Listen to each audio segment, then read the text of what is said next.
Good evening, SET community. We come to you this evening with another episode of the Supper Club within the SET Neighborhood Alliance. My name is Reginald Cox. I'm the co-chair of the SET Neighborhood Alliance.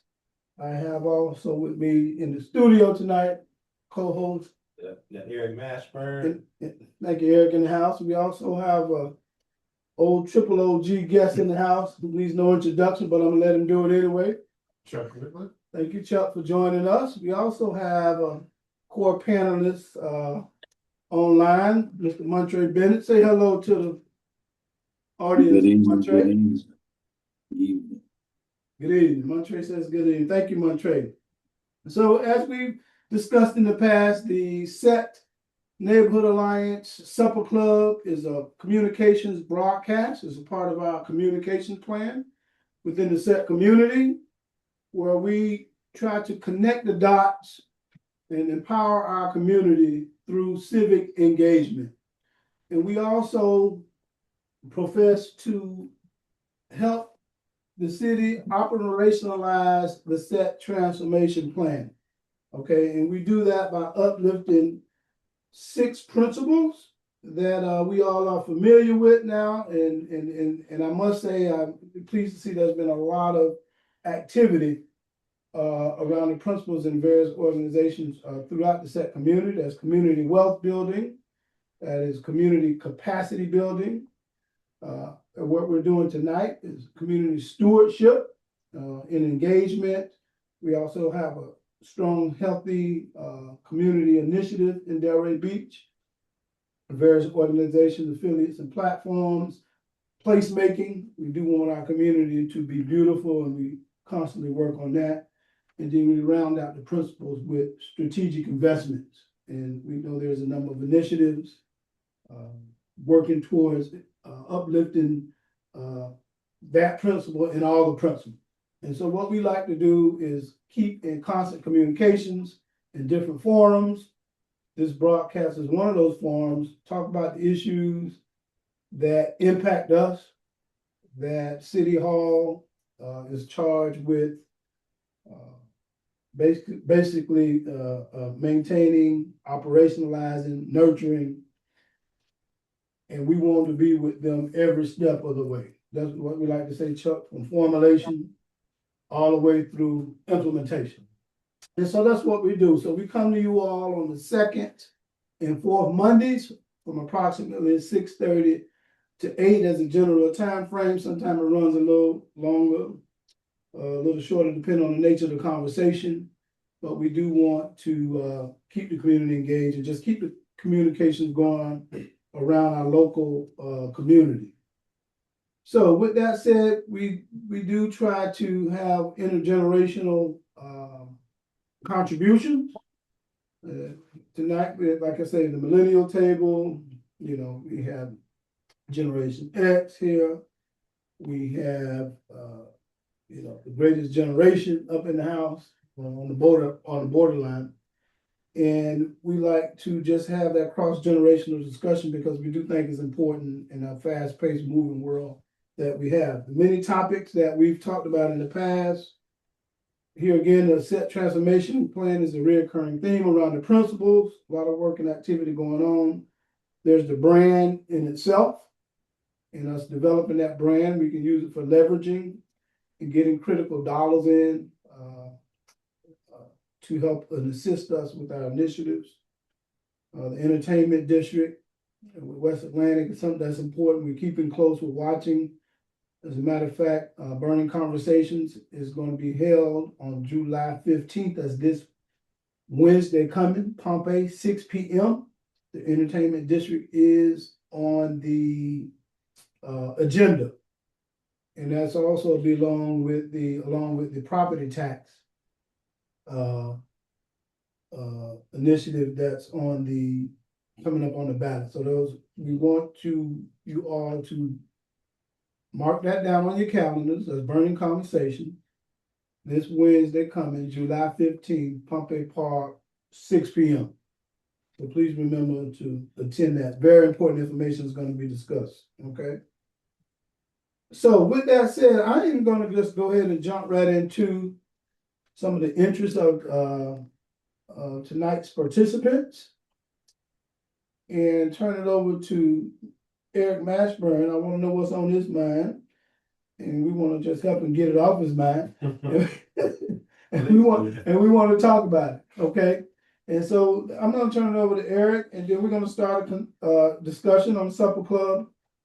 And we're gonna take it where it goes. That's how we do it. Eric? So, been on my mind for a minute. I think we've already gone through the story of Carmelo Anthony, which is still an ongoing thing in our community. And now we look and we have another tragedy, one that nobody really has the answers for. There's been 18 different versions of the story. And realistically, at this point in time, is the truth something that we as people can accept if it's not the version of the story that we want to hear? Or is our truth only what's important? So I think when we talk about these young men, and I'm thinking about this young man in particular, Noah Wells, I'm gonna say his name, we have to treat this as though with the evidence that sometimes people don't actually look out for us. Every now and then we don't get all the facts. We don't know the facts. We really need to go ahead and have transparency. That's a really big thing. And also, a lot of times if there is a criminal or anything that whether it's foul play, have we necessarily ruined the jury pool now to actually go ahead and get a guilty verdict if that's what we're looking at? Or is it the truth? Or is the truth is this was just some type of accident? And can we actually accept that as people? So I really want to, I have a good idea of the history. You know, I wasn't, nobody put a shadow on, hit me in the shadows and said, nah, told me the stories of Kumbaya stories all the time. I'm well aware. But how is it that we honor our history, remember our history, and still make sure that we give young men like Noah, and possibly even young men like Noah's friends, a fighting chance that they are completely innocent? And if Noah simply would not want his friends to be seen in that light. But one thing's for certain, Noah was gone way too soon. His family is definitely going through it. His family is definitely trying really hard to make some type of sense of what happened. They even said, remember his dad even said something, said, we always tell him to leave with who he came with. And I was raised that way. We were all raised that way. And for some reason, I didn't necessarily do that all the time. And that's something that could have hurt me, and thankfully it didn't. So I really want to know people's opinions on it. I want to know how I can make sure that everybody gets the best fighting chance when these such things do happen. So if there is foul play, sure, we bring people to justice. And if there's not, we can at least bring families to closure. Can I do this one thing? I'm being pushed to do it. Father God, thank you for allowing us to come together for another day. Thank you for your love, your grace, and your gentle mercy. We ask that you put your hands around this world, around this country, in the light of all the news that's going on, between lives being taken, between people being pushed out of a country, we just need to work together and be together. So, Father, I ask that you let your light shine down on the good, but let your light shine down on the bad too. And let it be shown and let it be seen and let people open up their eyes to the truth of what's really happening in America, and let us really gather ourselves to come together to make change that's really for the people. Amen. Amen. Thank you, Montre. Thank you so much for that. Keeping me in line on that. We certainly don't want to forget about prayer. Chuck, really, you heard the young man, some of his concerns and thoughts about, some of his latest things we've learned on the Noah Wells situation. And I'm sure there's been many other situations we can point to. But he had some concerns. Any particular insight that you could share with us to that, or let's just have a conversation about that? And it does seem to be obviously some historical precedence to this type of thing. And what really is it? Like we want to ask he did ask a fair question, about what really is it something as simple as know who your friends are? I mean, is it that basic? Or is it something that's deeper? You know, Eric and Reggie, with, the older I get, the more I understand the importance to, not be in binary conversations where it's either this or that. It's likely to be both this and that, and even more. Here is what I know. Eric, you said that very correct. There was a young man gone too soon. And he and his family deserves closure. They deserve transparency of what happened. And they deserve justice. Because and in this case, justice would be appropriate to whatever the facts surface. I think it is also of service to our community is to remember the history and not assume this is history repeating itself, but also not making the mistake of assuming that this is not history repeating itself. This country's history, we forfeit particular the acts of meanness that has happened around race, around caste, around class. In this country, we cannot afford to not factor in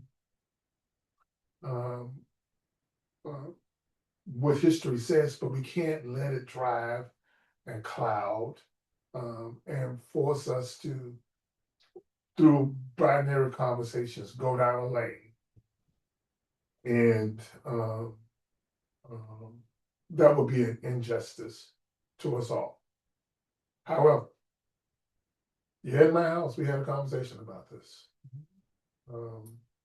And the conversation brought up the narrative of when I was young.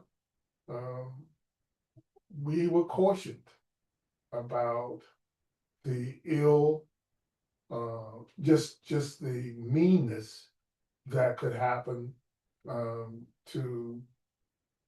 by engaging in interracial activities, particularly interracial relationships. The history of folk who died for the mere fact that a white woman felt disrespected and violated at the fact that a Black male looked at them, or that was the excuse that ignited acts of meanness towards our community. And if you don't know the history of Jim Crow was meaner than the period of chattel slavery, because our labor now was not valued as much. Right. During chattel slavery, yeah, they beat us to within inches of our lives, but there were the capitalists wasn't ruining totally their investment. It was to send messages through Jim Crow, post-slavery. It was folk who were retaliating because they lost the war in the South, and they were reclaiming lands that they thought was lost, but as opposed to making attacks on the land barons, the Mhm. wealthy land barons, they attacked um, um, black folk Sure. as the corporates of that resistance. It's the largest Holocaust the world has ever. Yes, experienced. and yes, That's what it but is. and okay. Mhm. So when you have, it would be, and I'm glad you said Holocaust. That's what I was going to say. Mm. Way into. Can you imagine everything being the same, but the kid that was that Noel would have been identified? This I'm not trying to get this Yeah. conversation.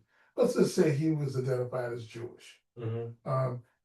Would it surprise you that a conversation that reference history, Holocaust, and those kinds of things would surface? Oh, no, it wouldn't surprise me at all. Absolutely not. No. And so, and I don't see you being surprised. Yeah. I think this is a mature conversation. But if we are fair, that conversation is understandable. I don't know that it's healthy. I don't, but I know that it happened in my house. Yeah. We had the conversation. The conversation we don't have too often enough is that in Delray, there's a reason you do not see or have a history of that kind of retaliation. And it's not because of the kind hearts of white folk. It was because of the stiff spines Mhm. of black folk who were not going to tolerate our families being violated, attacked. Many of them in your family too, Mhm. migrated to Delray to look for a place where we will be left alone, Yeah. to build families, to build schools, to build businesses. And we protected that from 1989, I'm sorry, 1896 to what's the day's date? July 13th, Mhm. 2026. Mhm. We still do not play that. So the question becomes, where do we go from here with this conversation? I think you're right. Let's find the facts.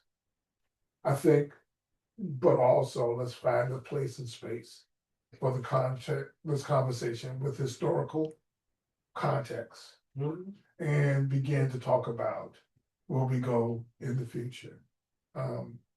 My history and experience being the class that desegregated, and I'll emphasize desegregated public schools in Palm Beach County, that was horrific.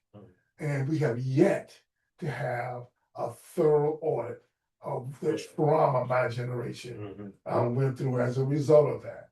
We typically go back to Jim Crow and then move forward. But those who, and your mom included, it was horrific showing up on campuses at Atlantic High School and in Boca.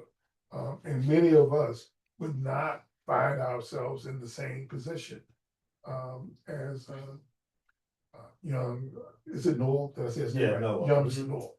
Noel.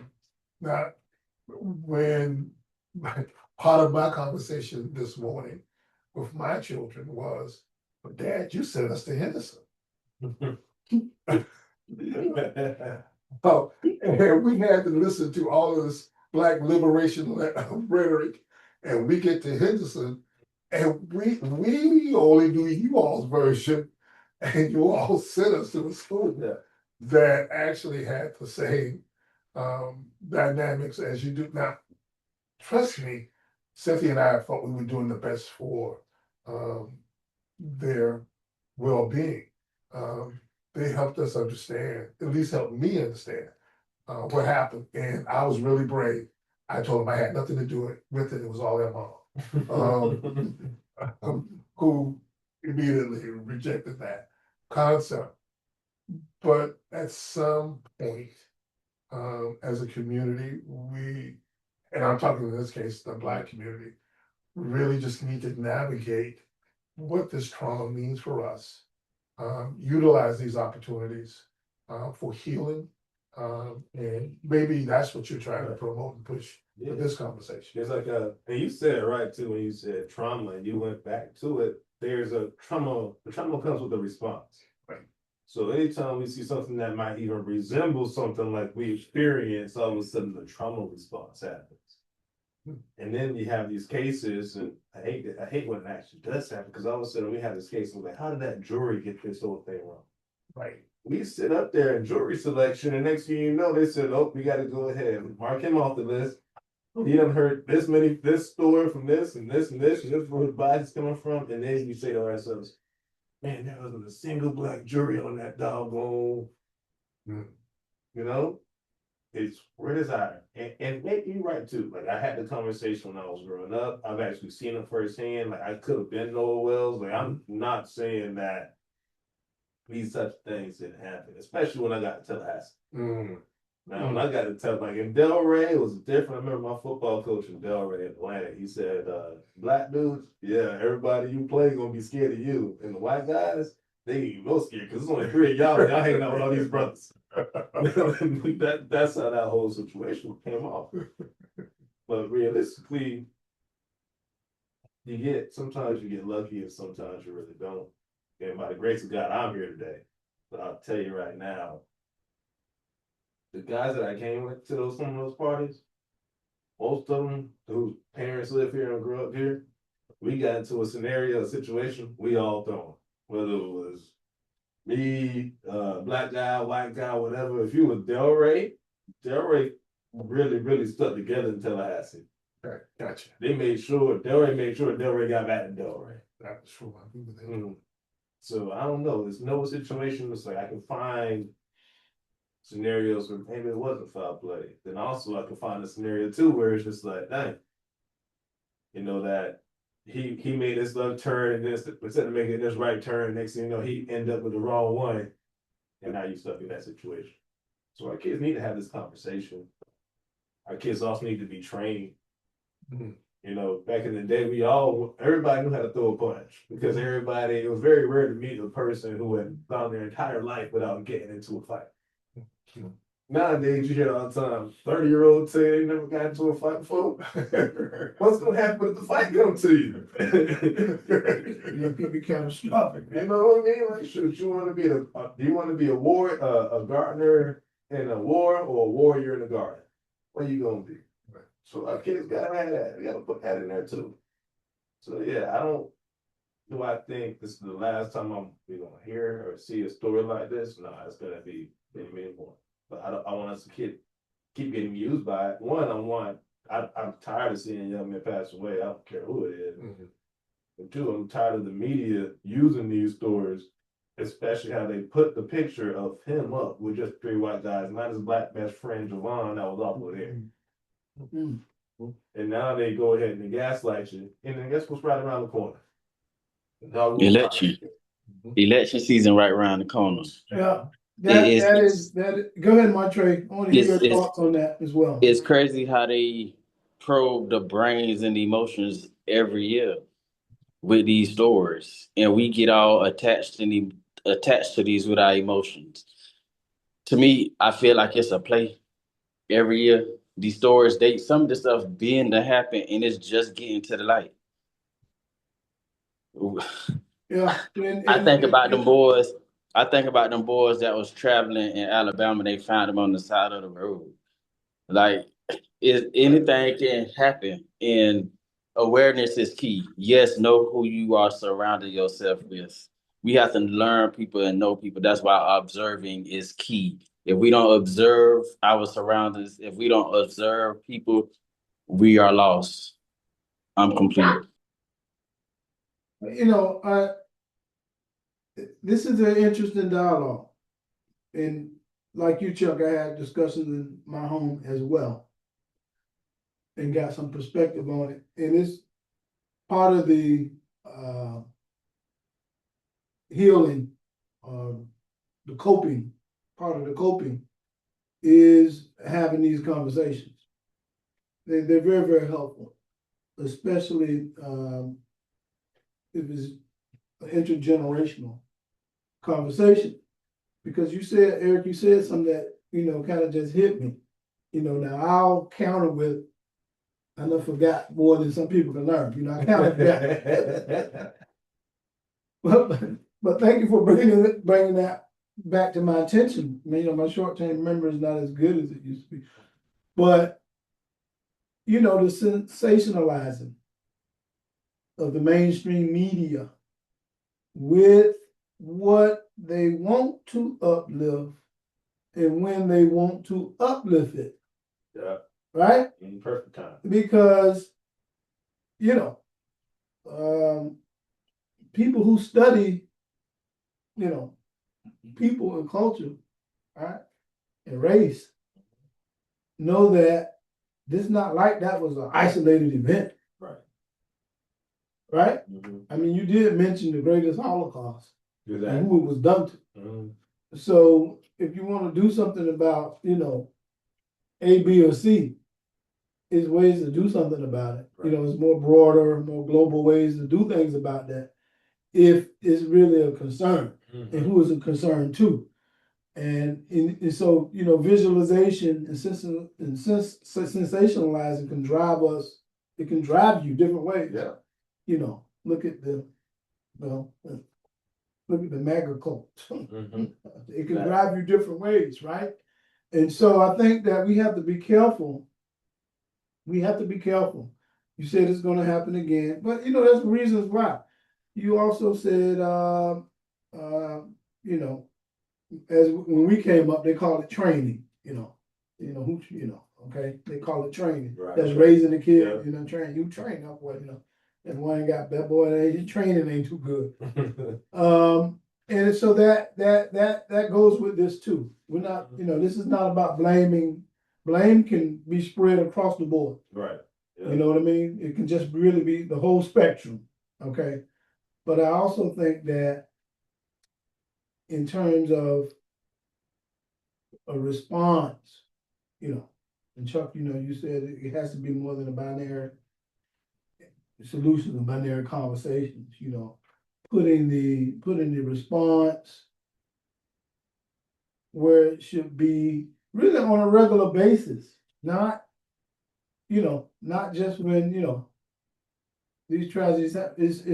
Well, it seems like they happen every day, to be honest with you. So it is a regular basis, but what are the baselines if we have to begin to say, there's a loss of life by a team, or by anyone in that particular situation, what is the baseline in our local community that, or the training, maybe even outside of your home, you definitely gotta do it in your home.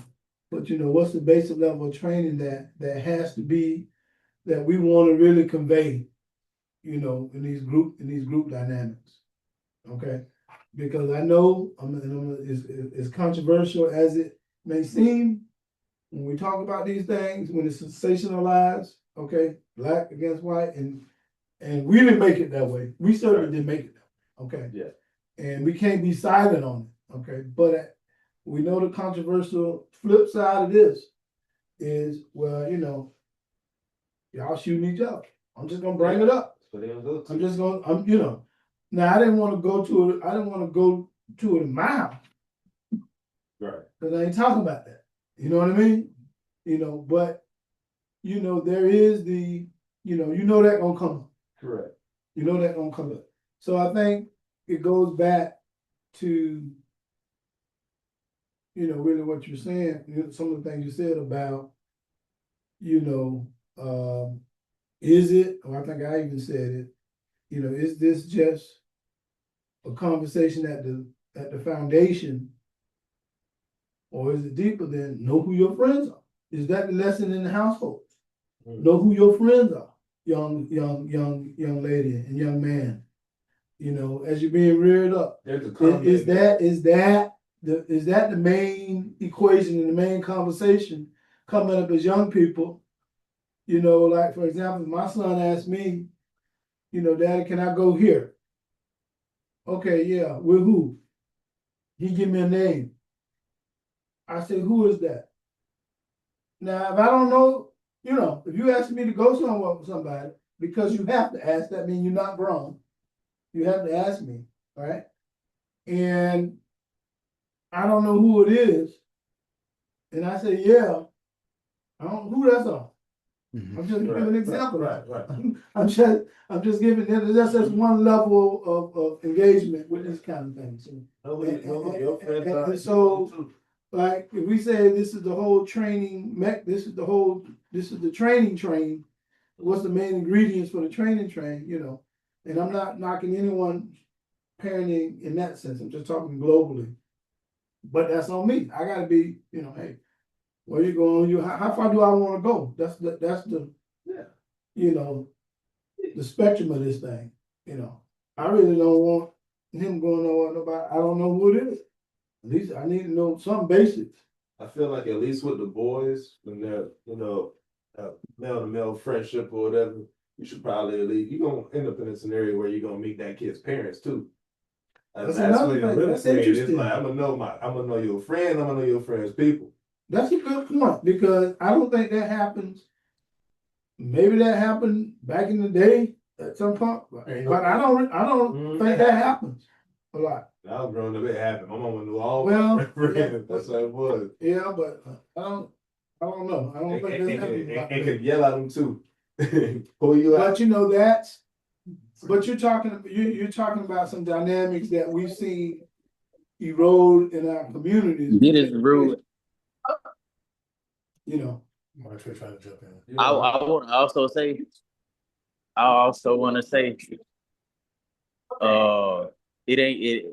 race is a thing, racism.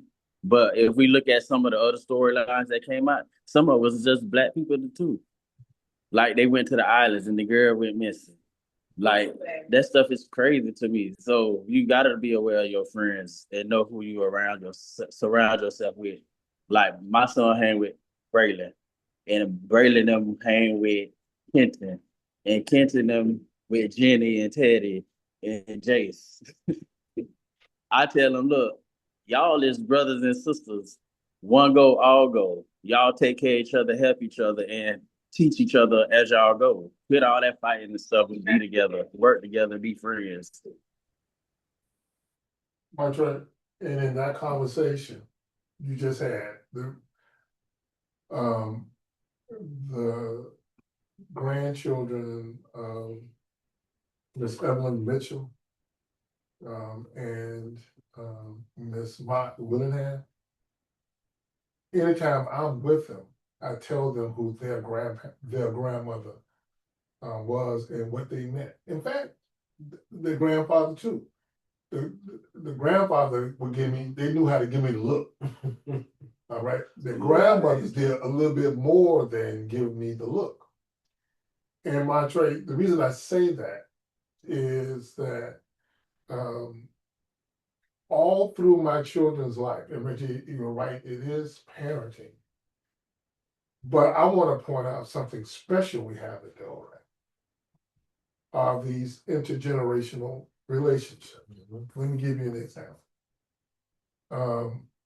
I had a friendship with some of Reggie's relatives. We're not going to talk about that. But we will talk about that my wife babysit Reggie. We will talk about Reggie's great grandmother was like a daughter to my grandmother. All right. Right. I was already talked about your life. Kenton and Genesis great grandmother and I hung out in school. When all along those lines, you know, you look at my children's friends, and it's not something I set up. My children's friends are the direct daughter, granddaughter, grandchildren of people who, and it wasn't intentional. I didn't do anything to make that happen. Right. And so why is that important? It is probably the nucleus of what makes the set as special as it is today. when I first got started as an organizer, I hung out with your Uncle Mike, so you know I was a mess. All right. I don't have to explain it to you. Yeah. That was my best friend, you know. I just hung out, okay?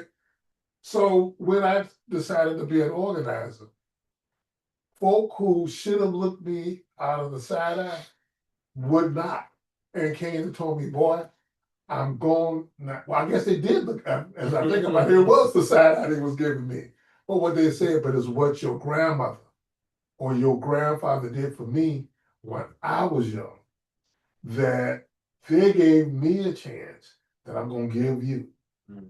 And that grace needs to be passed from my generation to your generation, Yeah. and your generation to the next generation, and we continue to teach that.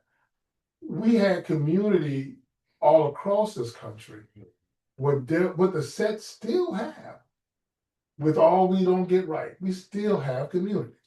All right, that matters, and could be part of the solution. I don't know how you would have prevented young Mr. Knoll from being where he was on that day or what happened. Okay. Mhm. What I also don't know is what is the pedigree of the relationships in the neighborhood he's in. Because I don't understand. It would surprise me greatly that the names that Monterey just called, that they would have loved what I bring. Mhm. Right. 100%. Okay, and that's the part that of all that I hear is how and why. She got help. Only thing I can even think of, and this is just, oh, well, I'm a happily married man, but if there was a little girl there back in the day, I'd be like, hey man, Okay, say less. yeah, yeah. And the brothers would have been like, you know what, man? Yeah, Say less. Thanks for reminding me. but that would be the only one. And But it doesn't seem like nobody else got left. Am I wrong? no. So I It's can't imagine how he gets left by himself. Maybe that's right. And you know, I'm not sure this is a conflicting story, but one, they said they actually asked him to come on the boat, back on the boat with them multiple times. And he insisted that he was gonna stay with some girl named Kate. Oh, so there was somebody he said he was saying. That's I don't know. I wasn't there. Okay. But this is what I mean when all these narratives come out, right? And all of a sudden we get fed one. And like I can promise you right now that if I were to say which network is gonna bring up black on black crime? Okay. You know what I mean? And which network is gonna bring up the history? And who owns which network? Like this is It's coming. It's coming. Is that well? Yeah, of course. when you have these things that happen, and this is what pisses me off. I can't even say more. I'm already pissed. But what gets me going is that like you bring up this trauma to make money. Yeah. Oh, And profit off the trauma of a Holocaust. And then you go ahead and you throw other folks in it who had absolutely nothing to do with that Holocaust. And then you take their cases. And now every time something happens, we all got to go ahead and be like, okay, man, do we open our eyes and look at it from a clear lens, or do we go ahead and zero back on into it? Because we know it's going to be a push.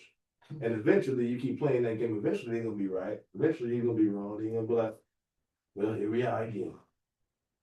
So we're going to stop letting them play us. And I doing think real- reality is, I think reality is always burning up the history and throwing it in the face. To me, I always look on social media on Facebook. I'm speaking from this week. Jennifer put a post out there, and all the people commented on it.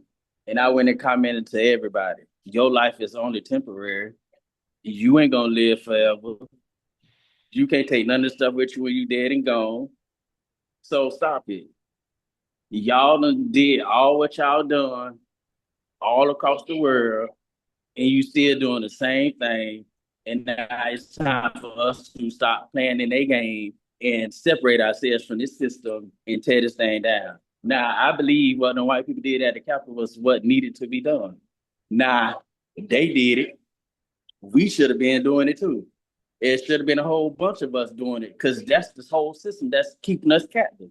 And we just keep playing in this circle every year, and letting it happen. And no more marching in the streets, trying to break all this stuff down and tear it down. And what really pisses me off, and I'm not anti-Semitic, everybody went through something, so don't put yours over nobody's because it's all equal. We all gone through some struggle, trial, or situation, and we all got to find our way through the other end to the light.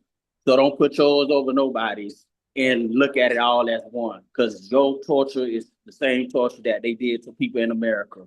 They took all this land from people, build all over it. And what do we get? Put in silos, get pushed in areas. And then when we build our areas, you want to come and bomb those areas. It's enough is enough. And we ain't going through that. I ain't going through that. So you can find me, you can pick me up. But guess what? I'm going to die for the right thing and for the right reasons, because that's what it's about. If we don't work for the people, we're not working for nothing. If we going to go against humanity, then that's what y'all do. If we gonna go against the earth, then that's what you do. But guess what? Humanity lives forever. The earth gonna live forever. They draining the water. They trying to kill us from the water, but that ain't the water we need no way. We need the water from the fruit. But guess what? The fruit need the water to grow. But guess what? The rain gonna go anyway. The sun gonna shine anyway. And guess what? Go out in that sun and bake up, burn up, and die. Because it's done. The time is now for y'all folks to stop trying to have all the power and control and do the right thing. I'm complete. Montre is completed once again. Y'all heard it. You heard it here on the Supper Club. He's complete once again. You know, it's this is the trauma. You know, this is we the conversations, the remembrance, the history. You know, it can't go ignored. You know, it can't go ignored, and it will be what it's going to be. You understand what I'm saying? This can't be done in silence. Silence is not the answer. Period. Silence is not the answer. And you know, we put it out in different ways, but you know, I feel you, Montre, and it will be what it's gonna be. And if you put anybody yard, any group yard, ahead of your front yard, you a fool. That's what I have to say to Straight that. up. Okay. That's just how that got to be. And You complete. huh? I ain't gonna be complete. I get in that grind. Okay, now I ain't complete that much. I'm still grinding. I'm still I'm grinding too. now. I ain't complete. I'm I'm still grinding trying to too, fix some cuz. things out. Look, I was Still complete. got some things I was on the complete, list. so I don't go crazy. I I understand. completed, so I I don't love go it. crazy. I love that coping mechanism, but I still got some snipes on my list. But Chuck said something interesting. You know, one thing, the evidence is there, man. You know, when you say, hey, you represented the first group coming out of the Civil Rights Act was desegregation, you know. You sitting here, I'm looking at you, you here. You know, man, I'm looking right at you. And, you know, y'all going to school in those conditions, making history. We know, I mean, this thing is well documented. I mean, you know, through the yin yang. And then my generation come through after y'all in the 70s, going through that system where, you know, when I was coming up, I went to Planosa, middle school over at Carver when it was over in the set. And remembering the classes and who was in the classes, the conversations. You know, didn't realize at the time, you know, I was 10 years out from the Civil Rights Act in 74 when I went to kindergarten. Didn't know nothing about that. You know what I'm saying? I'm just going to school. But we had the stories in our community.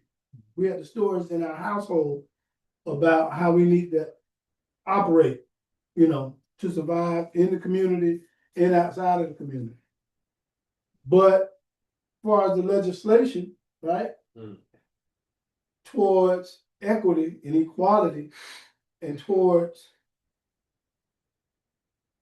upward economic mobility for us, it was our community met with what? Retribution. We got met with retribution across the board. I know that now. You know, didn't know that as a kid. Didn't know I was 10 years out at the time. And it's well documented, but I just know, even from when I came into adulthood and got into the fight, didn't even know why I was fighting. Okay, I know now. Okay, it's you don't have a choice. You can't sit, you can't lay down, right? But we just been met with retribution after retribution after retribution, and it is. You can say what you want. Okay, we can debate all day. Okay, there is differences. Okay, in ideologies. Okay, there is differences in the level of to the extent of one party ideology over another party ideology over basic services, over basic education, over basic needs, over redistribution of wealth. There's differences when it comes to that. It is not a perfect system, okay? But there are differences that can help uplift our bottom line. At least if you have a little more, you can do a little more, okay? And so there's differences when it comes to that, okay? There's one ideology out there where you ain't getting nothing, okay? There's another one out there where we give you a little bit, but you got to help. You say, well, give me that damn little bit, okay? And let me figure some things out, okay? All right, let me figure some things out to help me get complete, okay?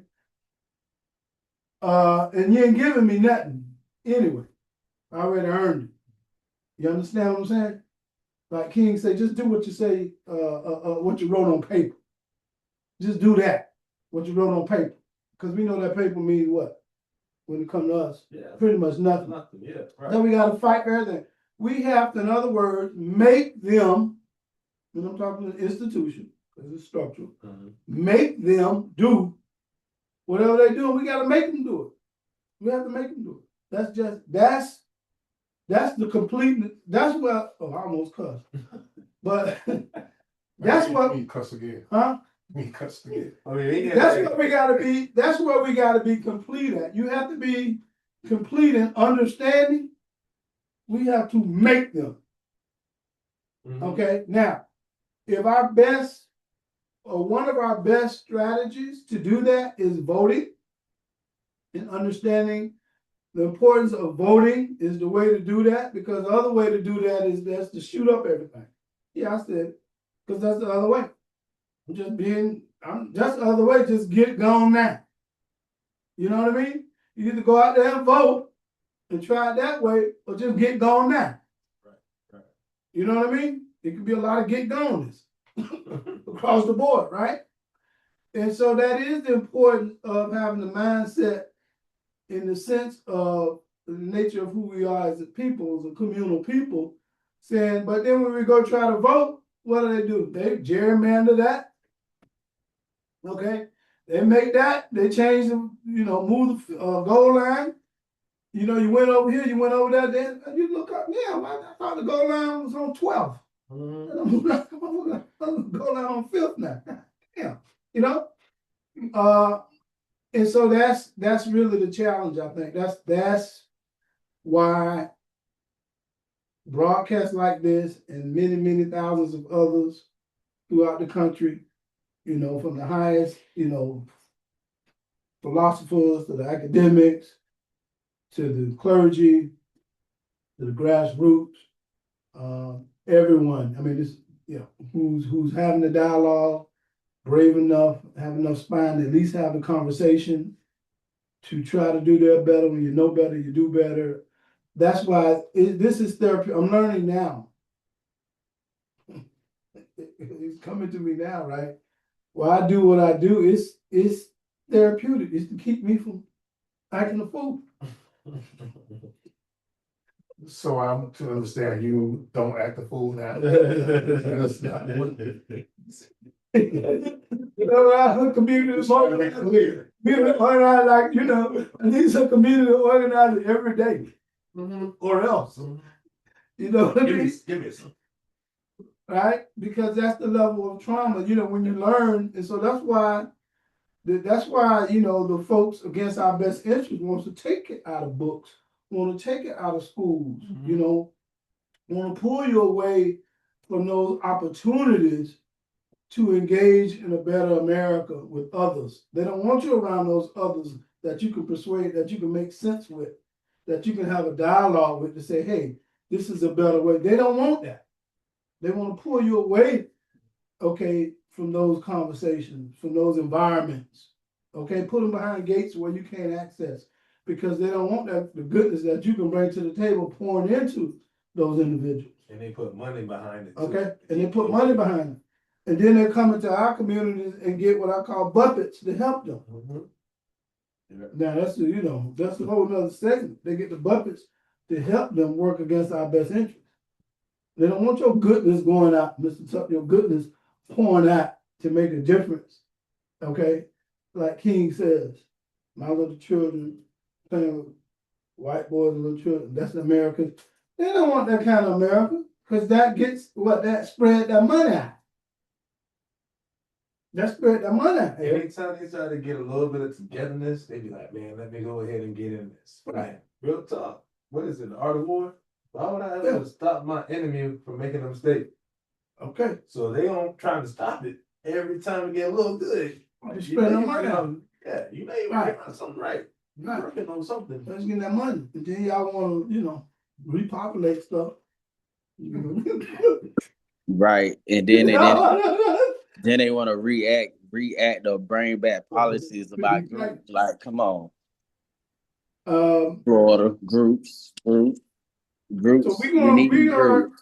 So we're coming up on an hour. We are going to definitely keep the dialogue going with the Supper Club. We know there are some important elections coming up that we have to participate in, and we do have the primary coming up on August 13th, 18th. August 18th. Thank you for credit. It's right on my paper now.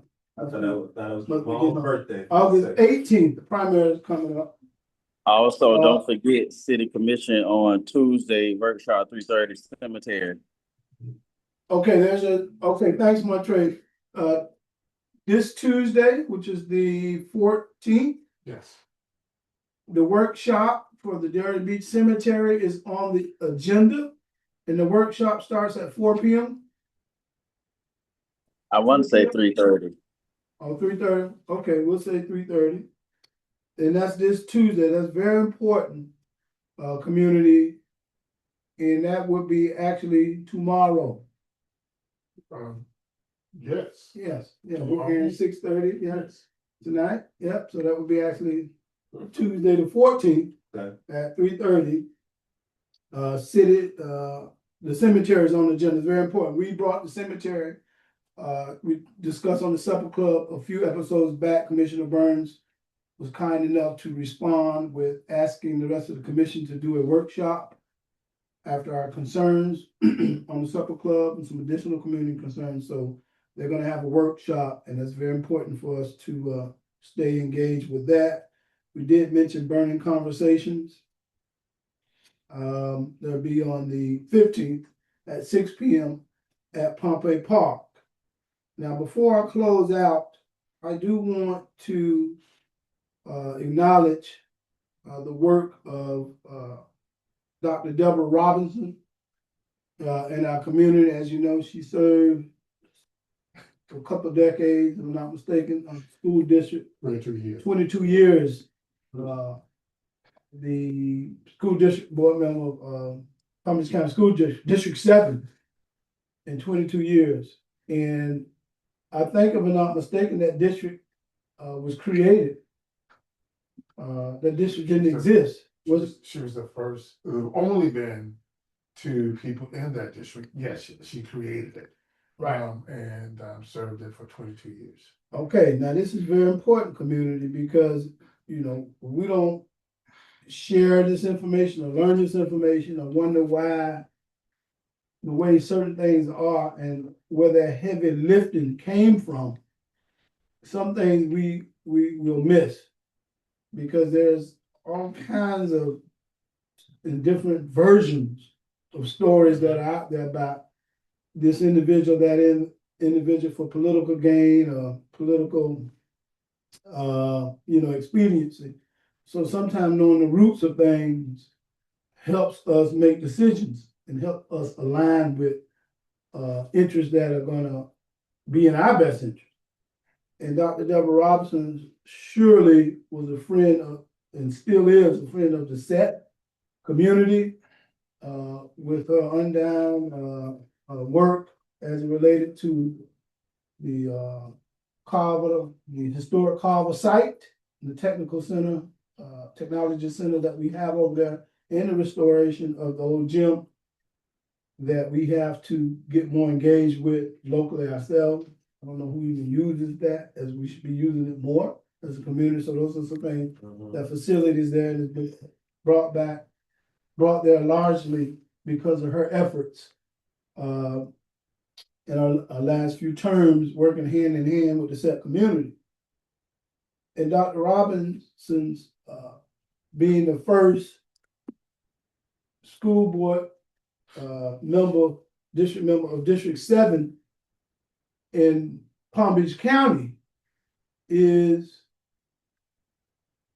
basically in her blood. Well, what do you mean by that, Mr. Cox? You know, I've learned today that her father, C. Frederick Robinson, was given a proclamation in Flint, Michigan. And I just wanted to share. Crystal, you had that proclamation? Proclamation? Yeah, did I see the You proclamation? send it to me? Let me see. Check your email Okay.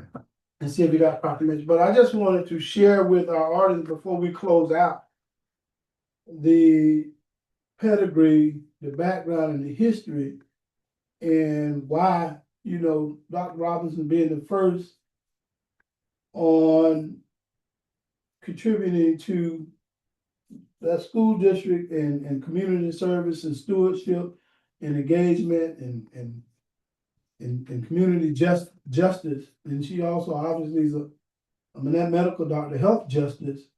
It's in Dr. Robinson's blood. And she can't help it. And some of the things, you know, you wonder why people are engaged in the community. And Chuck gave the history of his family and Al's family connects to my family and Aaron's family. And you wonder why we sit around this table. You know, some of the stuff, you know, is really just in our blood. And when I learned this about Dr. Robinson today, her father rather, and his historic work in Flint, Michigan, it just kind of left me speechless. Chris, if you want to put up the proclamation for Okay. C. Frederick Robinson, this is Dr. Robinson's father, and this happened today in Flint, Michigan, the proclamation from the mayor.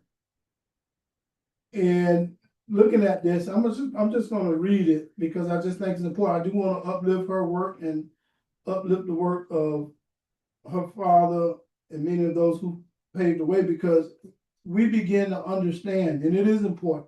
I don't care what nobody says. It's our show. We will begin. It helps us and motivates us to begin to understand the depth of those who paved the way. You know, it was Zach Strong in this community, and how we gravitate to the cause throughout the generations. It is written that, and so it basically says, where it is with profound respect and gratitude that we honor the life and legacy of Paris Frederick Robinson, and forgive me if I pronounce his name wrong, Esquire, whose unwavering commitment to justice, equality, and public service left an indelible mark on the city of Flint and generations of citizens. And whereas C. Frederick Robinson was born on August 13th, 1931, in High Point, North Carolina, to Caris William Robinson and Cenis Meadabel Barnes, born into the deeply segregated South. He experienced firsthand the injustice of racism, discrimination, experience that would shape his lifelong commitment to civil rights and equal justice. And whereas he graduated from William Penn High School in 1949, before attending Howard University in Washington, D.C., where he earned his Juris Doctor from the Howard University School of Law in 1956, preparing for a distinguished legal career dedicated to serving others. And whereas following his graduation, Mr. Robinson relocated to Flint, Michigan, where he established a law practice with his longtime friend and partner, A. Glenn Epp. In 1961, they opened their law office at 2501 North Saginaw Street, where he faithfully practiced law for more than 55 years until the time of his passing. And whereas throughout his remarkable legal career, C. Frederick Robinson stood firmly against racism, injustice, and inequality, using the law as a powerful instrument to advance civil rights, protect the vulnerable, and advocate for fairness and equal opportunity for all. And working alongside many dedicated leaders and allies within Flint's Black community, he helped establish organizations that empower African Americans, promoted self-determination, and challenged the enduring effects of discrimination and oppression. And whereas justice, not personal wealth, this resonated with me, whereas justice, not personal wealth, was the guiding principle of his legal practice, he believed that the true responsibility of an attorney was to contribute to society, uphold the rule of law, and improve the lives of others through dedicated public service.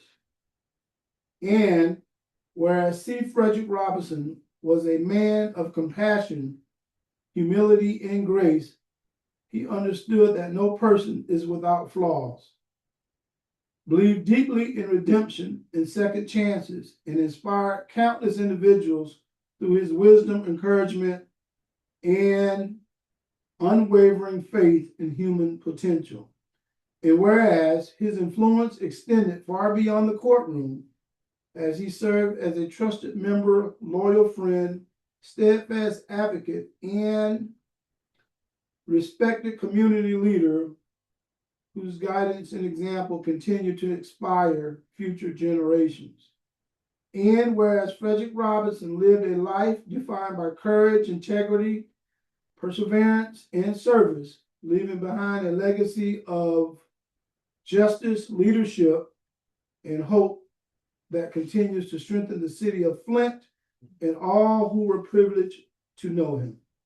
Now, therefore, I, Sheldon A. Neely, proclaim on behalf of the citizens of Flint, do hereby honor and celebrate the extraordinary life and enduring legacy of C. Frederick Robinson for his distinguished legal career, unwavering pursuit of justice, steadfast advocacy for civil rights, and immeasurable contributions to Flint community.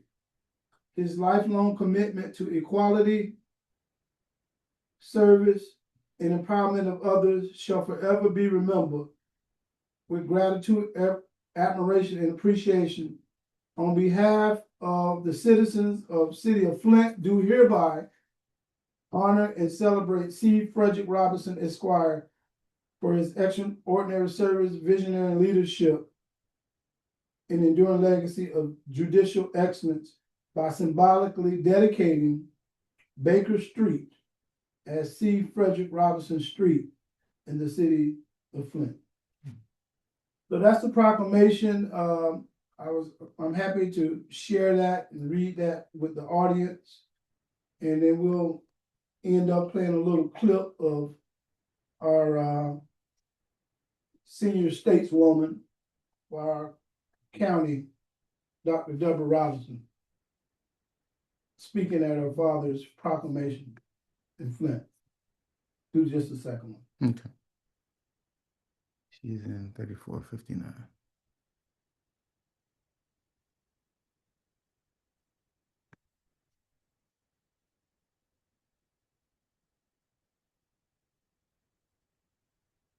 Reggie, while he is queuing that up, I want to thank Attorney C. Frederick Robinson for his commitment, both as a civil rights activist and a father.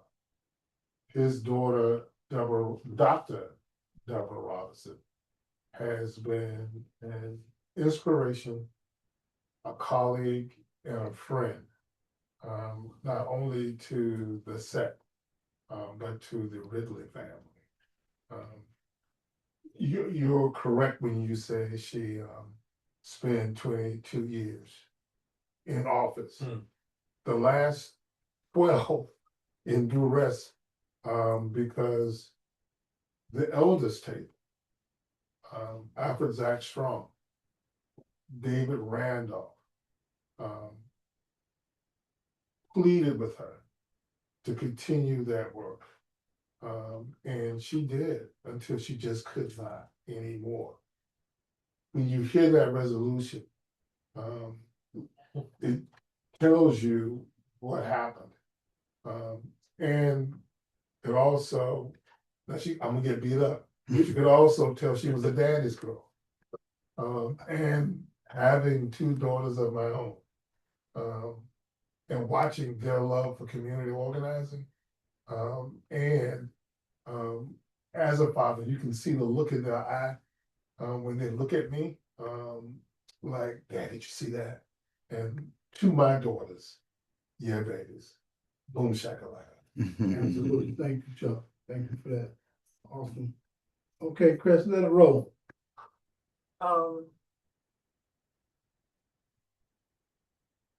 I am honored and pleased that somebody remembers the work that he did. Okay, so yeah, I'm overly emotional.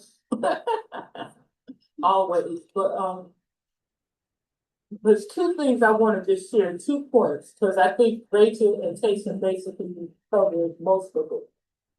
One is Daddy didn't do his work alone. And he had groups that I called the fellas. They wasn't always the fellas, right?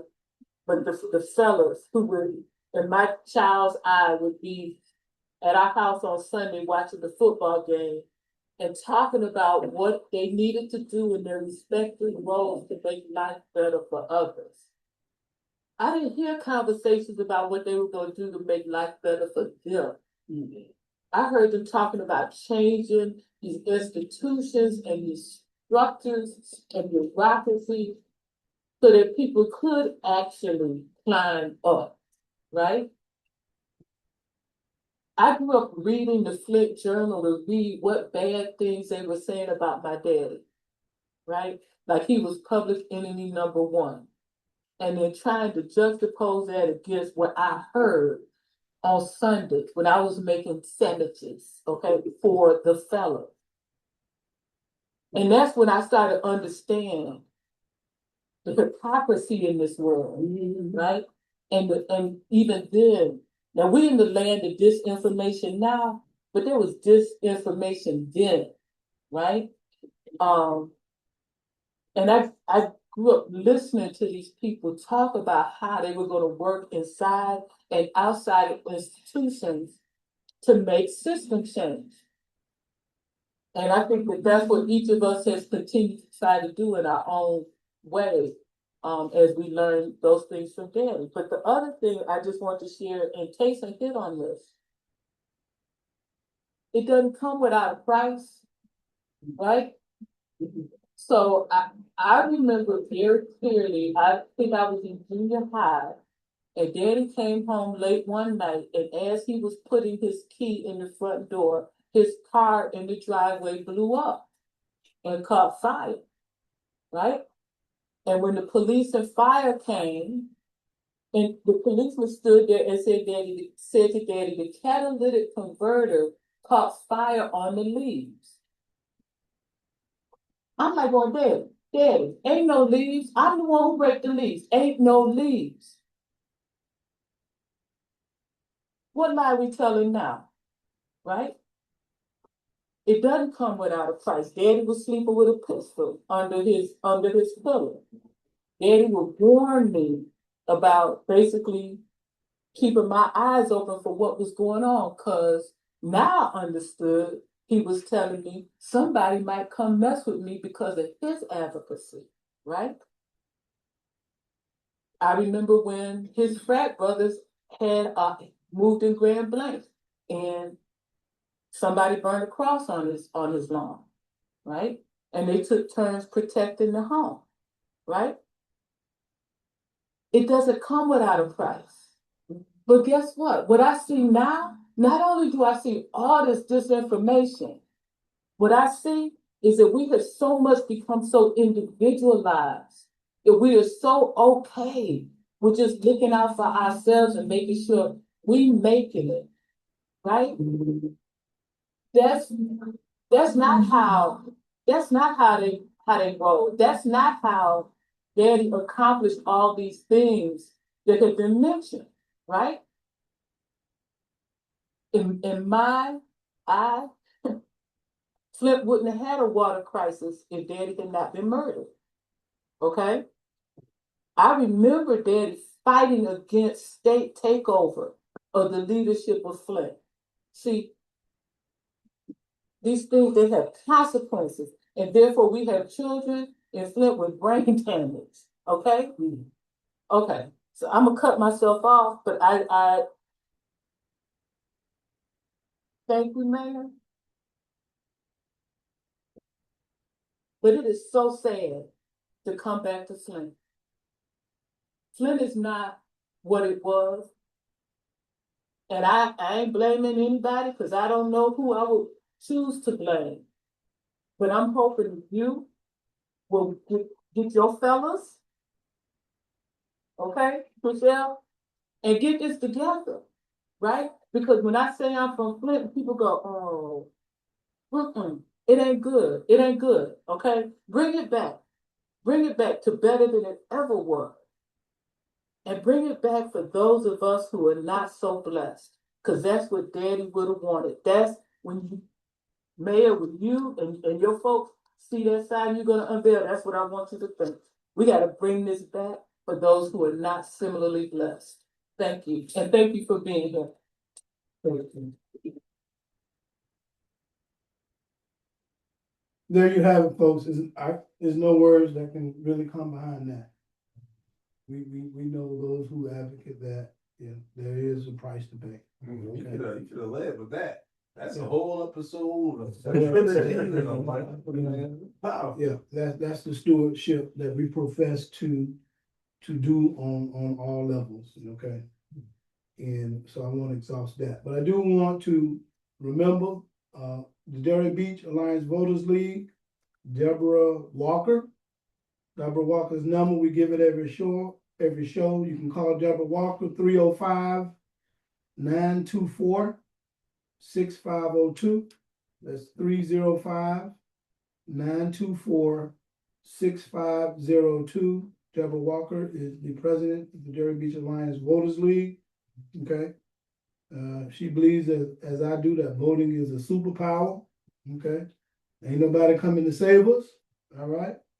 And so, we have to do this ourselves.